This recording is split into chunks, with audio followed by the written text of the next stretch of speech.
तो एक आदमी गांव में रहता था और वो आदमी, उसको पूरे घर के लोग यही कहते थे, तू आलसी है, तू निकम्मा है, तू ढिलढिलहा है, पिलपिलहा है, सिलसिलहा है, गिलगिलहा है, पड़ा रहता है, तू भैंस का पड़वा है। सब घर के डांटते रहते थे। उसकी पत्नी भी डांटती थी, जहां देखो वहां पड़े रहते हो, कुछ काम करो। उसकी माँ भी डांटे, बहन भी डांटे। बहन भी इसलिए डांटती है कि मेरा भाई कुछ योग्य बन जाए, और भाई जब योग्य बनेगा, भाई के पास कुछ होगा, तो भाई के घर जाऊंगी तो मेरी भी सेवा सम्मान करेगा। बहन को चिंता रहती है कि मेरा भाई गरीब न हो, मेरा भाई कमजोर न हो। कितनी बहनें शादी हो गई, ससुराल चली गई, पति मिल गया, सास ससुर मिल गए, फिर भी उसको अपने भाई की टेंशन रहती है कि मेरा भाई। और अपने पति से कहती है, तुम ख्याल ही नहीं करते हो अपने साले का, थोड़ा तुम भी केयर करो। साला बिगड़ रहा तुम्हारा, भाई बिगड़ रहा हमारा। जो मेरा भाई है वो तेरा साला है, और साला को ना सुधार सके वो साला कैसा है। पति भी सोचता है लफड़ा लंबा है, साली और साला। अब समझाओ उसको। तुम्हारा बूढ़ा पिता भी तुमको समझाता है कि बेटा अच्छे हो जाओ। गुरु समझाता है चरित्रवान संत बनो, वैराग्यवान संत बनो। इसलिए जो मेहरकुल्ला संत होता है, उत्पाती खुराफाती, वो जो है अच्छे गुरु के पास टिकेगा ही नहीं, क्योंकि उस गुरु का ज्ञान बड़ा प्रचंड रहता है। उससे जुड़ेगा भी नहीं, दूर दूर निकल भागेगा। और याद रखना, कबीर साहिब ने कहा है, पूरा साहिब से ही, जो साधना में पूर्ण है वो साहिब की सेवा करो। ओछे से नेह लगाई कि मूल मावे खोए। तो वो आलसी गया, नाराज हो गया, घर से भाग गया, जंगल में चला गया और सोचा भगवान है कि नहीं, आज ये भी परीक्षा कर लूंगा। और जंगल में जाकर के एक पेड़ पे चढ़ के बैठा। क्या देखता हूं दिन भर जो है कहीं नहीं जाऊंगा, भगवान कुछ खाना देगा कि नहीं देगा। कितने लोग ऐसे होते ना, कहते हैं अजगर करे न चाकरी, पंछी करे न काम, और दास मलो का यो कहे सबके दाता राम। कहते अजगर किसी की नौकरी चाकरी नहीं करता है, लेकिन दाता राम शाम तक उसका भी पेट भर देता है, अजगर सांप का। अजगर करे ना चाकरी, पंछी करे ना काम। और पंछी यानी चिड़िया कभी खेत में काम नहीं करती, दुकान नहीं खोलती, लेकिन दाता राम उसका भी पेट शाम तक भर देता है। बड़ा अच्छा दोहा बनाया, आलसियों को सपोर्ट किया। अजगर करे न चाकरी, पंछी करे न काम, और दास मलू का यो कहे सबके दाता राम। वो आलसी नाराज होकर पेड़ के ऊपर चढ़कर बैठा और बोला, अगर सबके दाता राम हैं तो मैं आप देखता हूं मुझे ये दाता राम क्या खिलाएंगे। सुबह से बैठे बैठे दोपहर हो गई, कुछ भी खाने को नहीं आया, भूख खूब लगी। आलसियों को भूख भी ज्यादा लगती है, बहुत ज्यादा।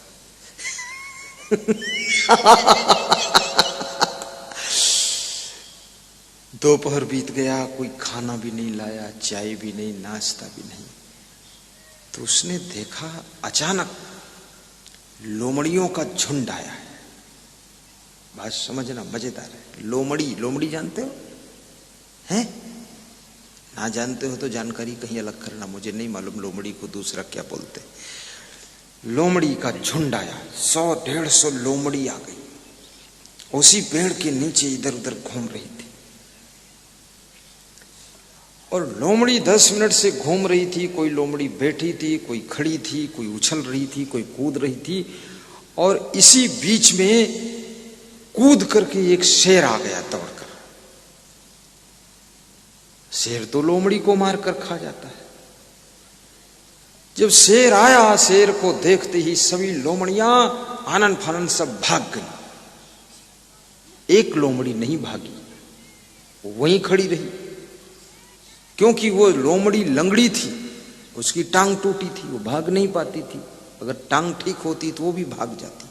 भागना भी एक कला है। जहां देखो खतरा तादाद से ज्यादा है तो भाग जाया करो। कृष्ण भगवान ने जब जरासंध से युद्ध किया, खतरा बढ़ता ही चला गया, तो कृष्ण भगवान रण मैदान छोड़कर यूपी से गुजरात भाग गए थे। भगवान ने भागना सिखाया है।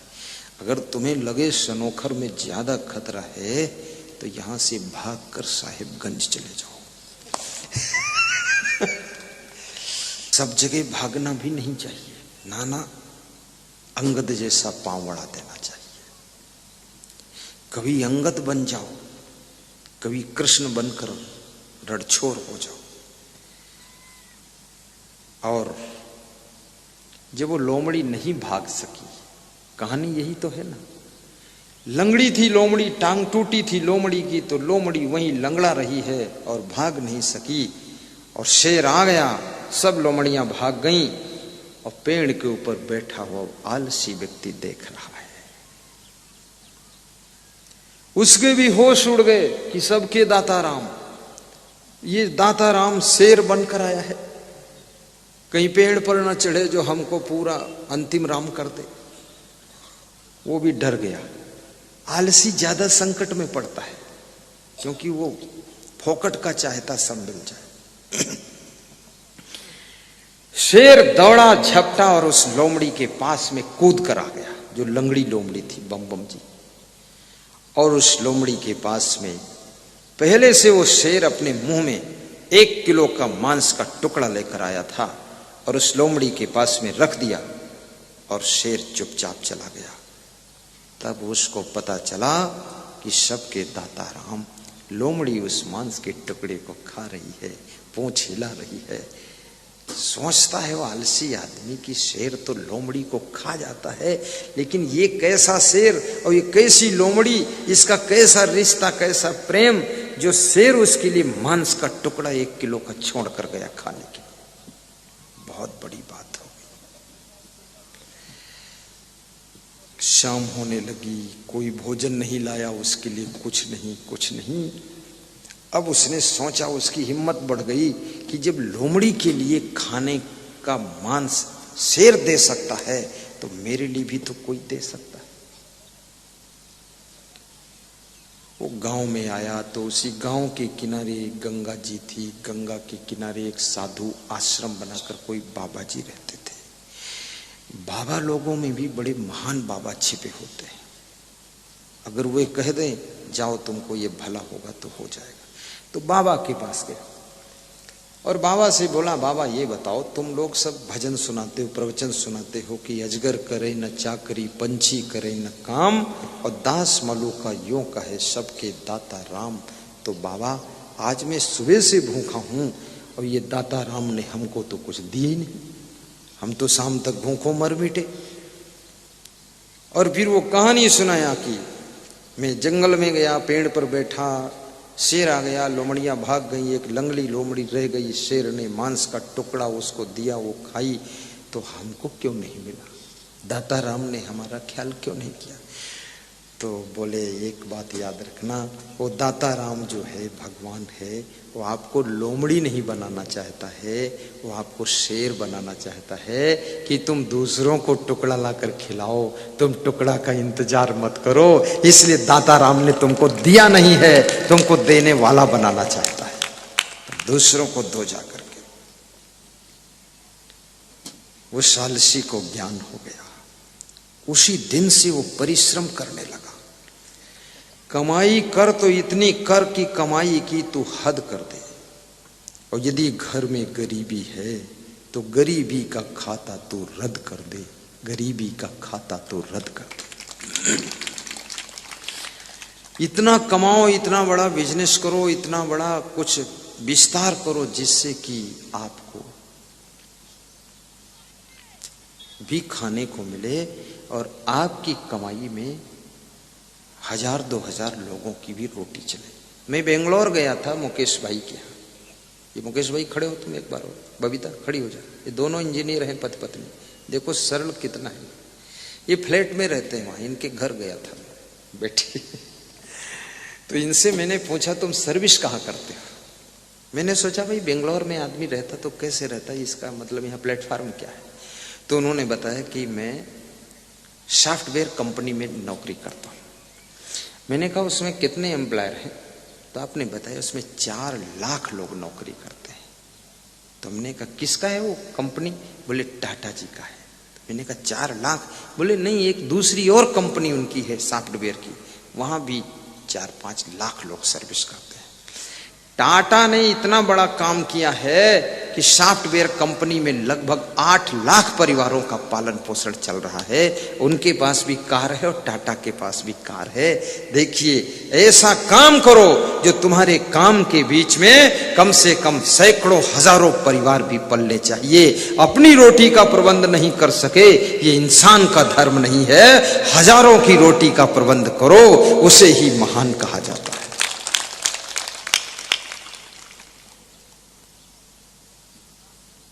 ये घर ही में खुदुर बुदुर मत करते रहो, खिच पिच झगड़ा चिक चिक लड़ाई, चकई की चुक धुम मकई की लावा तिकड़ तिकड़म सब बनाते रहते। मेहनत करो, काम करो। अभी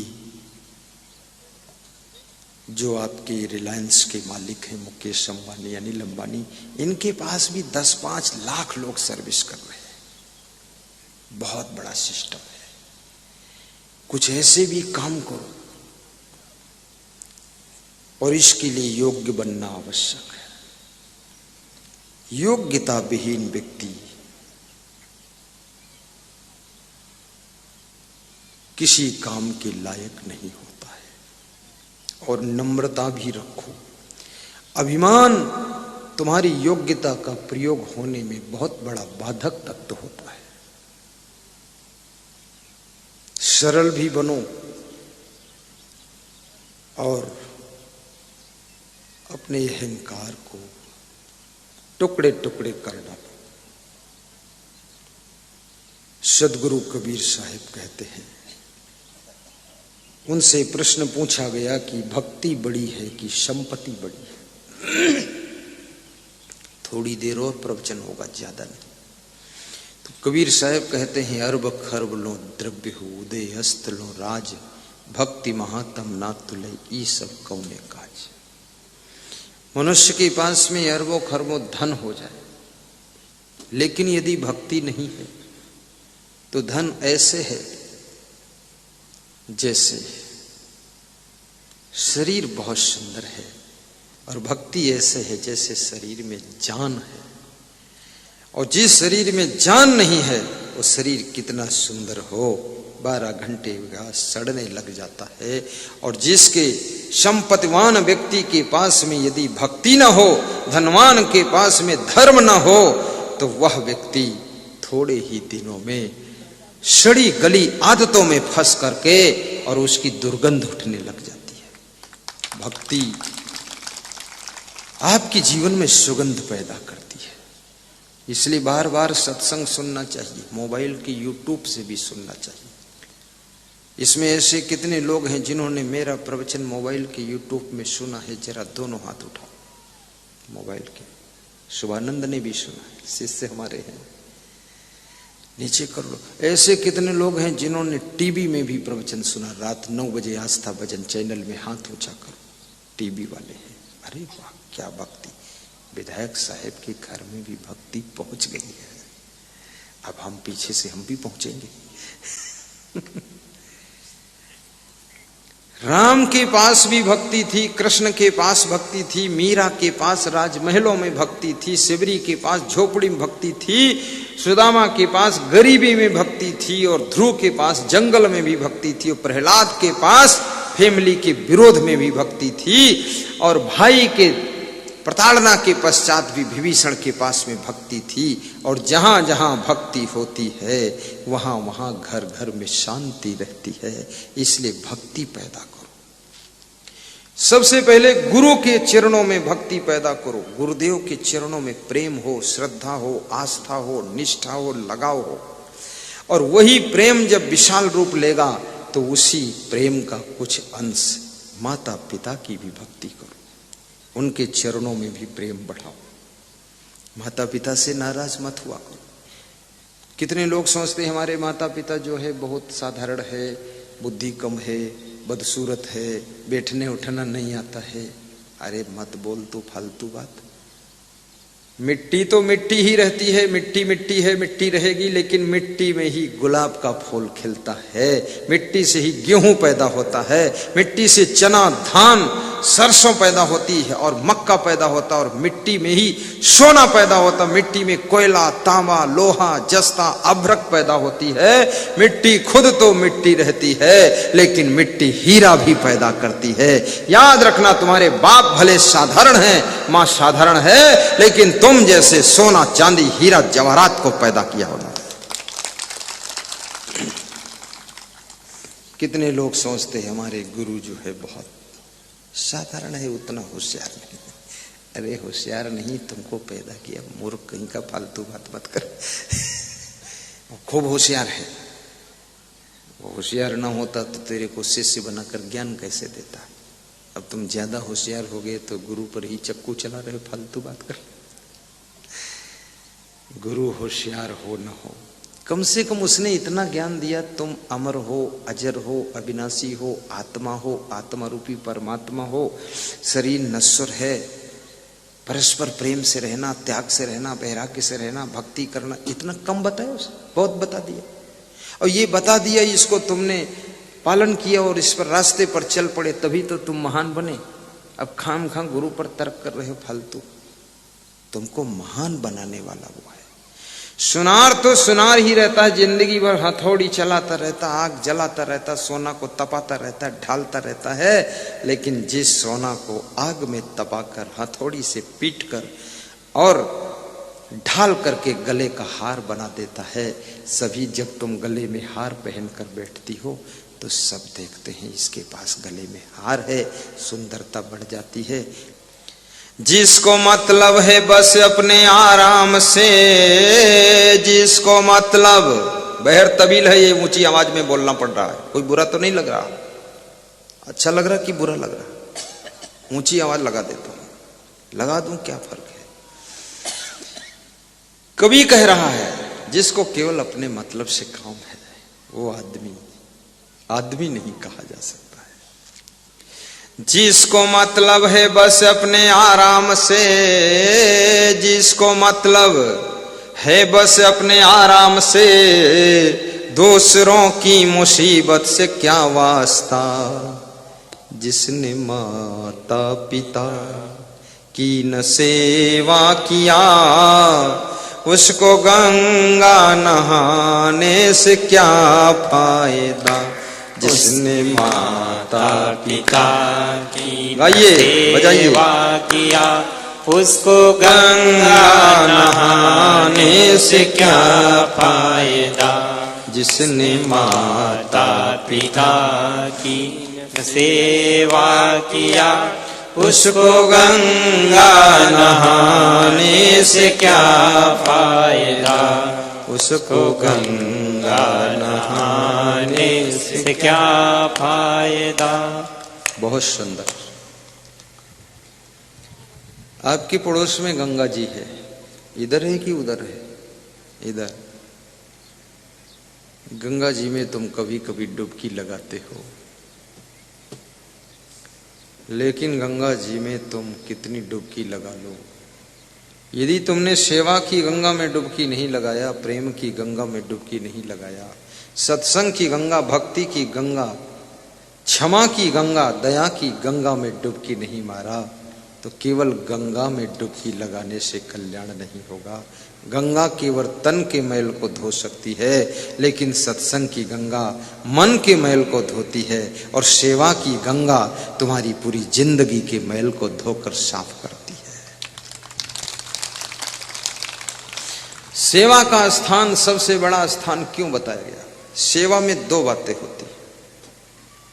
जब तुम किसी की सेवा करते हो तो उसमें कुछ खर्च करना पड़ता है, और जब खर्च करते हो तो आपको धन देना पड़ता है, सामान देना पड़ता है, अन्न देना पड़ता है, और जब अन्न दान करते हो, धन दान करते हो, तो दान तब होता है जब पहले तुम लोभ को मारते हो। लोभ को यदि नहीं मार सकते हो तो तुम ना तो अन्न दान कर पाओगे, ना तो वस्त्र दान कर पाओगे, ना तो धन दान कर पाओगे, कुछ नहीं कर पाओगे। तो सेवा से लोभ की मृत्यु होती है, और लोभ मर गया तो लोभ को पाप का बाप कहा गया, और पाप का बाप मर गया तो पाप तो अब पैदा ही नहीं होगा, क्योंकि बाप ही मर गया उसका। लोभ पाप का बाप है। दूसरा, सेवा करने में एक घटना और घटती है, उसका नाम है कि अहंकार, अभिमान भी मरता है। क्योंकि किसी की सेवा करोगे तो निश्चित है कि आपको झुकना पड़ेगा, नम्र होना पड़ेगा। मैं भोपाल में था, मुख्यमंत्री बाबूलाल गौर के रिश्तेदार कामता प्रसाद गौर, उनके बेटे मुकेश गौर, वो मेरा प्रवचन करा रहे थे। 35 फुट ऊंचा पंडाल लगा हुआ था, क्योंकि संपन्न आदमी थे। तो उनके घर जब मैं गया तो मुकेश गौर इंजीनियर क्लास का व्यक्ति है, 700 मकान प्रतिवर्ष बनाकर बेचता है, वो बिल्डर है बहुत बड़ा। तो उनके घर में गया तो सबके घरों में एक बात होती है कि सब लोग जूता चप्पल गेट पर उतार देते हैं, साइड में नहीं उतारते, बिल्कुल बीचों बीच गेट में। तो सबके जूते चप्पल वहां उतरे हुए थे। तो वो इंजीनियर झुक करके दोनों हाथों से जूते चप्पल साइड कर देता था। 8-10 गेटों पर साइड में किया उसने। तो मैंने कहा, मुकेश तुम इतने बड़े बिल्डर हो, इंजीनियर हो, ये सबके जूता चप्पल हाथ से साइड में कर रहे हो। तो बोले कि आपकी सेवा में अहंकार की मृत्यु हो गई है, नम्रता की नदी बह रही है, इसलिए पता ही नहीं चलता मैं चप्पल जूते साइड कर रहा हूं। मुझे तो ये पता चल रहा कि आपका रास्ता साफ कर रहा हूं। अहंकार की मृत्यु के बिना तुम सेवा नहीं कर सकोगे। पानी पिलाने में भी अहंकार कहेगा कि मैं क्यों पिलाऊं, मैं कोई इनसे छोटा हूं। झाड़ू लगाने में भी अहंकार बोलेगा कि मैं झाड़ू क्यों लगाऊं, मैं कोई इतना वो स्वीपर थोड़े हूं। लेकिन कोई आदमी आज तक नहीं बोला है दूध पीने में, चाय पीने में कि मैं दूध क्यों पीऊं, फट से लोग पी लेते हैं। कोई नहीं बोला है रजाई में क्यों सोऊं, दूसरे की रजाई ओढ़ के लोग सो जाता है। कोई नहीं बोला मच्छरदानी क्यों लगाऊं, फट से मच्छरदानी में घुस जाता है। अरे ये बेईमानी छोड़ो, दूसरों की भी सेवा करना शुरू करो, ताकि लोभ और अहंकार की मृत्यु हो, तभी मोक्ष का द्वार खुलता है। कृष्ण कहते हैं गीता में, निर्माण मोहा जित संग दोषा अध्यात्म नित्या विनिवृत्त कामः द्वन्द्वैर्विमुक्तः सुख दुःख संगैः गच्छन्ति यमूढा पदम् अव्ययम् तत् गच्छन्ति यमूढा पदम् अव्ययम् तत्। कृष्ण कहते हैं मोक्ष को चाहने वाले लोग सबसे पहले निर्माण हो जाएं, अभिमान छोड़ें। हनुमान जी बड़े विनम्र थे। हनुमान जी का बहुत बड़ा सेवा में हाथ रहता था। और हनुमान जी एक ऐसे सेवक थे जो रामादल के बीच में, वानरों के बीच में चुपचाप बैठे रहते थे, ज्यादातर हाथ जोड़कर बैठते थे। और राम जी कुछ कहते थे तो मूढ़ हिलाते रहते, इसलिए मूढ़ हिलाते थे, कभी आदेश मिले प्रभु तो मैं सेवा कर दूंगा, ऐसे सिर हिलाते रहते थे। और हनुमान जी हंसते नहीं थे, अंदर अंदर मंद मंद खुश रहते थे। जब मंद मंद खुशी हो तुम्हें तो समझो तुम्हारे अंदर हनुमान का रूप आ गया है, और जब मुस्कुराहट प्रकट हो जाए तो समझो राम का रूप है। और जोर से हंसी आ जाए तो समझो कृष्ण का प्रभाव आ गया, और सदैव प्रसन्नता बनी रहे तो समझना कबीर साहिब का प्रभाव आ गया। कबीर साहिब सदैव प्रसन्न रहते थे। कबीर कोई साधारण संत नहीं, बहुत महान संत थे कबीर साहब। अरब खरब लो द्रव्य हो दयस्त लो राज, भक्ति महातम ना तुले सब कामने काज। रावण के पास में गुरु की भक्ति नहीं थी लेकिन संपत्ति थी। भक्ति से विवेक मिलता है, भक्ति से विचार मिलता है, भक्ति से ज्ञान मिलता है। और रावण के पास में गुरुदेव के प्रति भक्ति नहीं थी, रावण का कोई गुरु भी नहीं था, इसलिए रावण का पतन हो गया। जिस संपत्ति के बीच में भक्ति का प्रभाव नहीं है वो संपत्ति तुम्हारे पतन में सहायता करती है। भारत देश के विजय माल्या इतने बड़े आदमी जो कि किंगफिशर हवाई जहाज के मालिक थे, संपत्ति यथार्थ थी तभी तो हवाई जहाज के मालिक थे। उनके जहाजों में मैं बैठ चुका हूं, हवाई जहाजों में बहुत अच्छी फैसिलिटी, डिसिप्लिन, क्लीन सब रहता था। लेकिन आज उनके सब हवाई जहाज बिक गए क्योंकि संपत्ति थी पर मन में भक्ति नहीं थी, जिसके कारण उनका चरित्र गिर गया और विजय माल्या आज उनका दिवाला निकल गया और देश छोड़कर भागना पड़ा। याद रखना, जिसके खुद के हवाई जहाज उड़ते हों उसको देश छोड़ना पड़ जाए, ये कोई छोटी बात नहीं है। यदि गुरु की भक्ति होती तो बेविचार से, ड्रिंक पीने से, कुकर्म करने से बच जाते तो आज उनको शायद 2-4 और हवाई जहाज उड़ते होते। इसलिए याद रखना, गुरु भक्ति में, सत्संग में, सेवा में पैसा लगाना ये मत सोचना ये व्यर्थ जा रहा है। आज जैसे सनोखर वासियों ने इस समागम के लिए हजारों लोगों ने पैसा दिया है, हजारों लोगों ने धन लगाया है, हजारों लोग इसमें मिल के सेवा कर रहे हैं। बम जी ने हमको बताया कि इसमें बहुत लोगों का योगदान है। गुरुदेव अकेले मैं नहीं कर रहा हूं, सभी कर रहे हैं, केवल मैं निमित्त मात्र हूं। मुरलीधर ने बताया सबका सहयोग है। भाइयों बहनों याद रखना, ये सबका जो सहयोग लिया गया, इस सबके मन में भक्ति पैदा हुई, सबके मन में सेवा का भाव आया, तो इससे इनकी बुराइयां दूर होंगी, गुरु के प्रति लगाव बढ़ेगा। आज जो पैसा सत्संग में तुमने खर्च किया है, इसी का नाम परमार्थ है, इसी का नाम धर्मार्थ है, इसे ही सेवार्थ कहते हैं। और ये पैसा ही तुम्हारे कल्याण का रास्ता बताएगा। रावण ने कभी संतों को बुलाकर सत्संग समागम नहीं कराया। सोने की एक ईंट बेच देता, पंडाल लगा देता, मंच बना देता, मुझे बुला लेता, मैं प्रवचन सुना देता, मैं उसको समझा देता, दूसरे की स्त्री मत ला, वापस कर, तू रावण है, मेरे साथ चल।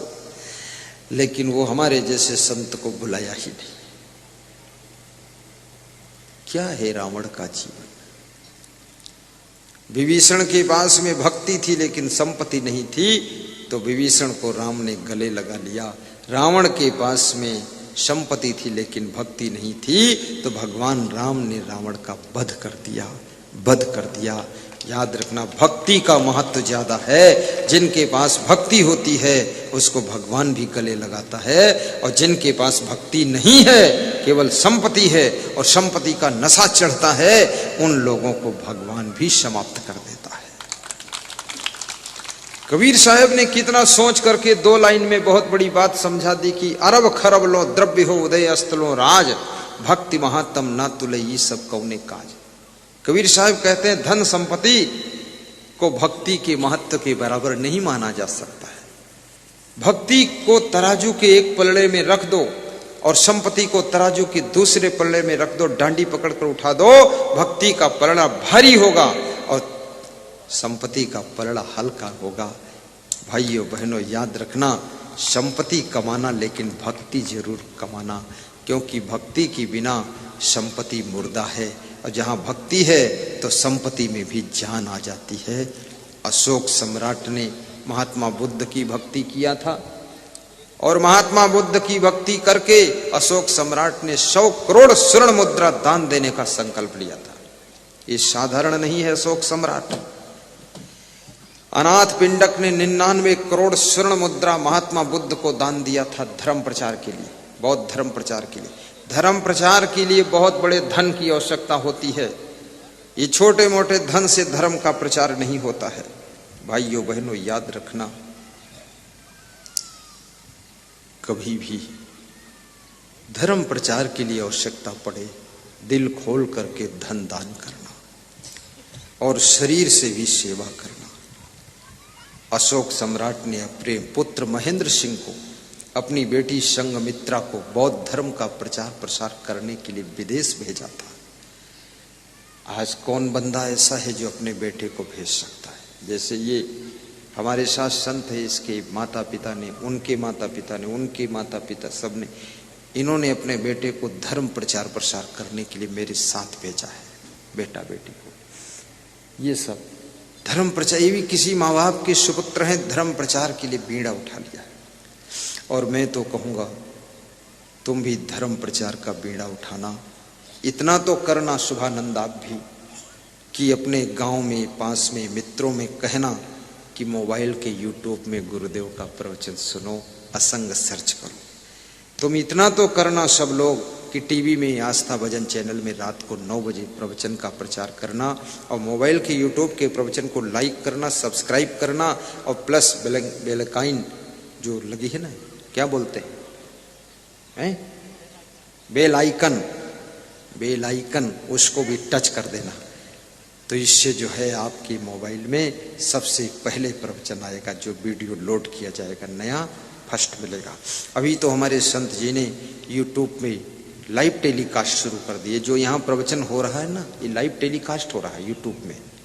पीछे मशीनें लगी हुई हैं, बस के अंदर ट्रक खड़ा है, वहां से सब रिले हो रहा है, लाइव टेलीकास्ट चल रहा है। इसलिए संभल कर बैठो, तुमको पूरी दुनिया देख रही है, करोड़ों लोग देख रहे हैं। तुम उन करोड़ों को नहीं देख रहे हो, तुमको करोड़ों देख रहे हैं। लाइव टेलीकास्ट हो रहा है, इसलिए संभल कर बैठना, थोड़ा सीधे बैठना, हंस करके बैठना, नहीं लोग सोचेंगे सनोखर के लोग बहुत टेंशन में रहते, बात क्या है, हंसना भी। बस सत्संग विराम की ओर जा रहा है। शुभानंद जी को 2 शब्द में बुलवाऊंगा, उसके बाद विराम करूंगा। बस आज इतना ही समझना, मातृभक्ति करो, पितृभक्ति करो, भ्रातृभक्ति, ग्राम भक्ति, देश भक्ति, गौ भक्ति, साथ साथ में गुरु भक्ति, सेवा करो। और सेवा के लिए जो भी तुम्हारे पास सामर्थ्य है उसको समर्पित करो, आपका उससे कल्याण होगा।